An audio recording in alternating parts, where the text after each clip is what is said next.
ও মুসলমান ইমানদার, আল্লাহর গোলাম কোরআনের কত পাওয়ার। আল্লাহর পয়গম্বর কোরআন তেলাওয়াত শোনার পরে কাফির বেঈমানগুলো দলে দলে যখন সকলে মুসলমান হয়ে যায়, উতবা সাহেবা আবু জেহেল সকলে বুদ্ধি করলো, আরে আবু তালেব যদি দুনিয়ার বুকে জীবিত থাকে তাহলে মুহাম্মদের গায়ে একটা আঁচড় পর্যন্ত দেওয়া যাবে না। তাহলে এই মুহূর্তের ভিতরে কি করা যায়, কেমনে তারে মারা যায়? ইয়ামান থেকে একজন জাদুকরকে ভাড়া করে নিয়ে আসছে আল্লাহর পয়গম্বরকে কতল করার জন্য। নাউজুবিল্লাহ বলেন। ও মুসলমান ইমানদার, আল্লাহর গোলাম, ইয়ামানের সবচেয়ে বড় জাদুকর জামাত নামক জাদুকরকে আল্লাহর পয়গম্বরকে কতল করার জন্য নিয়ে আসছে। কাফির বেঈমানগুলো ডাকতে পারে, ও জামাত নামক জাদুকর, তুমি ইয়ামানের সবচেয়ে বড় জাদুঘর। এই যে দেখো আব্দুল্লাহর বেটা মুহাম্মদ, সে কি যেন একটা মন্ত্র বলে, সে কি যেন কাব্য বলে।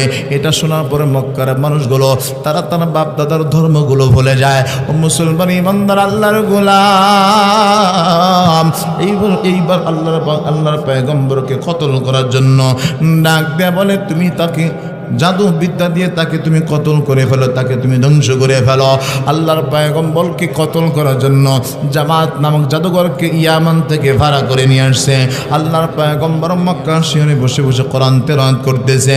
বাজান রে, আল্লাহর পয়গম্বর তেলাওয়াত করতেছে, তাকায় দেখে ইয়ামানের সবচেয়ে বড় জাদুঘর জামাত মিনার দিকে আস্তে আস্তে বাড়তেছে। আল্লাহর পয়গম্বর তার চেহারা দেখে আস্তে করে কোরআন তেলাওয়াত বন্ধ করে দিল। ওই মুহূর্তের ভিতরে জামাত নামক জাদুঘর ডাকতে বলে, আব্দুল্লাহর বেটা মুহাম্মদ, তুমি নাকি এমন কি জাদু বিদ্যা জানো, এমন কি কাব্য তুমি জানো, যেটা শোনার কারণে মক্কার লোকেরা তারা বাপদাদার ধর্মগুলো ভুলে যায়। কথা কি সত্য নাকি?